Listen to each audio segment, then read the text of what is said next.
Albert Einstein once said, everybody's a genius, but if you judge a fish by its ability to climb a tree, it will live its whole life believing that it is stupid.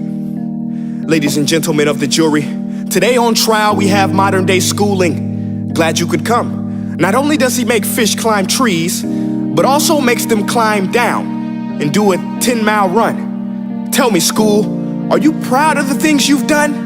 Turning millions of people into robots, do you find that fun? Do you realize how many kids relate to that fish? Swimming upstream in class, never finding their gifts, thinking they are stupid, believing they are useless? Well, the time has come, no more excuses. I call school to the stand and accuse him of killing creativity, individuality, and being intellectually abusive. He's an ancient institution that has outlived his usage. So, Your Honor, this concludes my opening statement, and if I may present the evidence of my case, I will prove it. Proceed. Exhibit A. Here's a modern day phone. Recognize it? Here's a phone from 150 years ago. Big difference, right? Stay with me. Here's a car from today, and here's a car from 150 years ago. Big difference, right? Well, get this. Here's a classroom of today, and here's a class we used 150 years ago. Now, ain't that a shame? In literally more than a century, nothing has changed. Yet you claim to prepare students for the future? But with evidence like that, I must ask, do you prepare students for the future or the past? I did a background check on you and let the record show that you were made to train people to work in factories, which explains why you put students in straight rows, nice and neat, tell them sit still, raise your hand if you want to speak, give them a short break to eat, and for 8 hours a day, tell them what to think. Oh, and make them compete to get an A letter which determines product quality, hence grade A of meat. I get it. Back then, times were different. We all have a past. I myself am no Gandhi. But today, we don't need to make robot zombies. The world has progressed, and now we need people who think creatively, innovatively, critically, independently, with the ability to connect. See, every scientist will tell you that no two brains are the same, and every parent with 2 or more children will confirm that claim.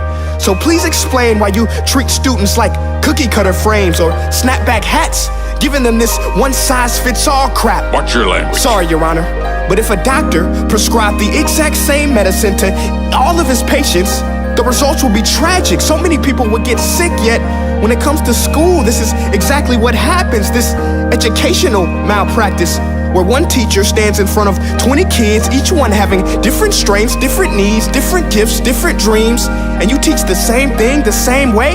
That's horrific. Ladies and gentlemen, the defendant should not be acquitted. This may be one of the worst criminal offenses ever to be committed.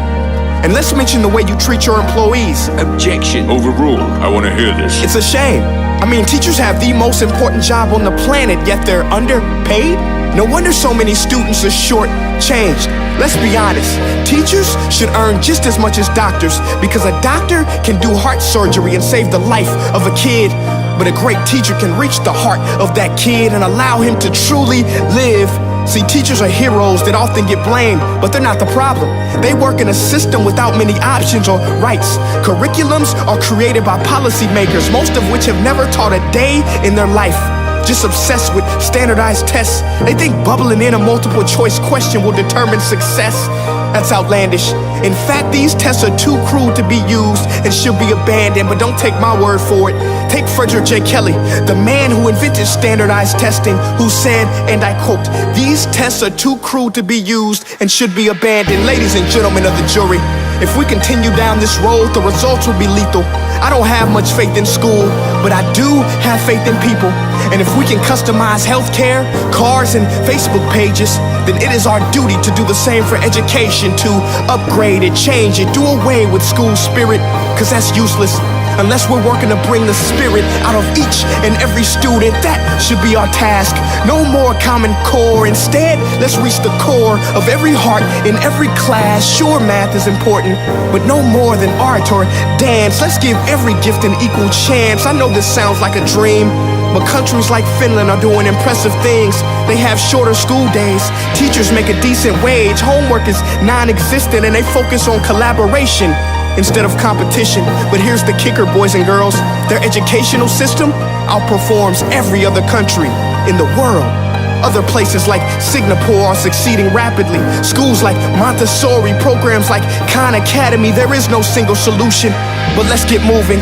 Because while students may be 20% of our population, they are 100% of our future. So let's attend to their dreams, and there's no telling what we can achieve.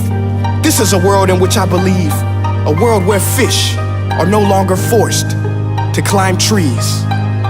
I'll rest my case.